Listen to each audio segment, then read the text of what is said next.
Minta maaf. Siapa juga di Yes Tapau nasi ayam ni memang famous. Di Bangi, search je nasi ayam famous, memang akan keluar Yes Tapau nasi ayam. Jadi hari ni kebetulan lalu ke Bangi, session 4 tambahan. Kebetulan mari sini, tersinggah. Famous ni famous. Yes Tapau nasi ayam macam-macam ada. Jom kita tengok. So ni antara menu-menu yang kita ada lah dekat Yes Tapau. Nasi ayam roasted cow adalah best seller kita, dan juga ada nasi ayam rempah cow crispy. So kalau yang suka set, kita ada datang set dengan sayur lah. Kita ada pilihan tauge kicap. Antara semua ni, paling tak sabar saya nak share adalah kita punya menu terbaru, sangat-sangat baru kita launch, iaitu fried series kita, chicken tender. So chicken tenders ni kita datangkan dengan 2 box lah, satu single box dan juga combo box. So pilihan dip sauce kita ada ranch dan juga spicy honey. Yes Tapau ni paling best signature dia adalah nasi. So perapan nasi air kita bukan gula sempi-sempi. So antara bahan-bahan yang saya gunakan adalah kurma merah dan juga goji.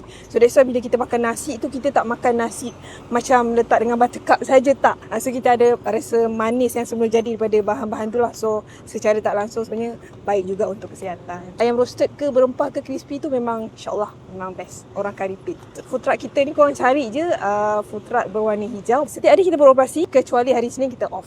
Fried series ni kita akan open 12 PM ke atas lah. Nasi ayam ni kita akan, dan juga kita punya Yes Cool punya air, kita akan buka seawal pukul 11 pagi sehingga 6 petang. Selain daripada lokasi dekat Seksyen 4 tambahan ni, dekat Medan Selera Adikku, Sungai Ramal Dalam,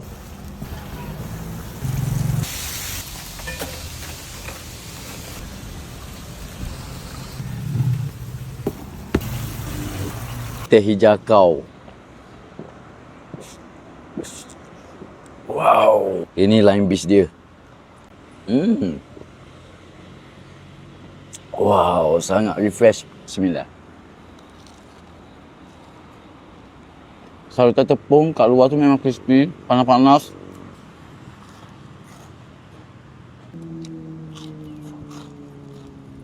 Memang ada rasa garlic sikit, memang ngam.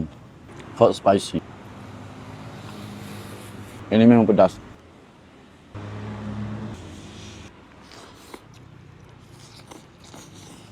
Wow, patut pun kata sini famous. Allahu Akbar. Rasa rempah dia tu. Minta maaf.